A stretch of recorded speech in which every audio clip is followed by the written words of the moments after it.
সামাজিক যোগাযোগ মাধ্যমেই সম্প্রতি ছড়িয়ে পড়েছে একটি ভিডিও যেখানে দেখা যায় মৌরিতানিয়া থেকে সৌদি আরবগামী হজযাত্রীদের বহনকারী একটি বিমান লোহিত সাগরের উপকূলে বিধ্বস্ত হয়েছে। 2 শতাধিক যাত্রী নিয়ে উড্ডয়নরত বিমানটি রহস্যজনকভাবে যোগাযোগ বিচ্ছিন্ন হয়ে পড়ে, এমন তথ্য ছড়িয়ে পড়েছে বিভিন্ন প্ল্যাটফর্মে।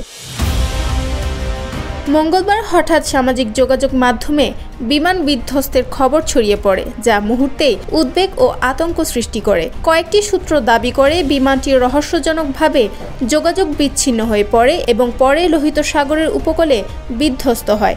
অনেকেই ফেসবুক ও ইউটিউব সহ নানা মাধ্যমে বিপর্যয়ের খবর শেয়ার করতে থাকেন। তবে বাস্তবে দেখা গেছে এক ভিন্ন ঘটনা।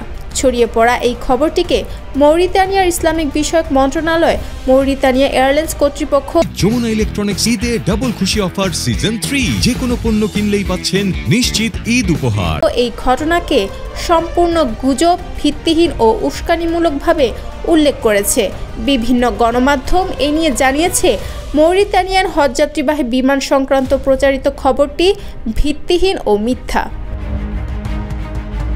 সরকারি সূত্র জানিয়েছে লোহিত সাগরের উপকূলে বিমান বিধ্বস্ত হওয়ার খবরটি ভুল এবং প্রচারিত ভিডিওটি ভুয়া। এদিকে ছড়িয়ে পড়া এক ভিডিওতে দেখা যায় বিমানের ভেতর থেকে আতঙ্কিত যাত্রীরা চিৎকার করছে এবং বিমানটি নিচে পড়ার সময় আল্লাহ আকবার ধ্বনি শোনা যাচ্ছে।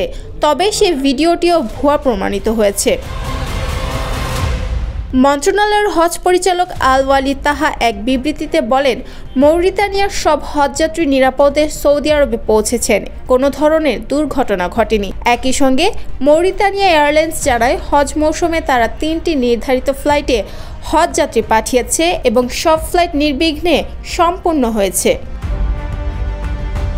বিমান কর্তৃপক্ষ আরও জানায়, সামাজিক মাধ্যমে ছড়িয়ে পড়া বিমান বিধ্বস্তের তথ্য সম্পূর্ণ মিথ্যা, যা জনমনে ভীতি ও বিভ্রান্তি তৈরি করেছে।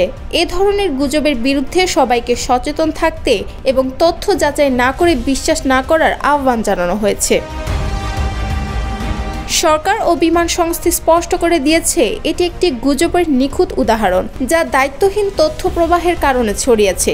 বাস্তবতা হলো মৌরিতানিয়ার কোনো হজ ফ্লাইট দুর্ঘটনায় পড়েনি, যাত্রীরা নিরাপদ এবং হজযাত্রা স্বাভাবিকভাবে চলছে।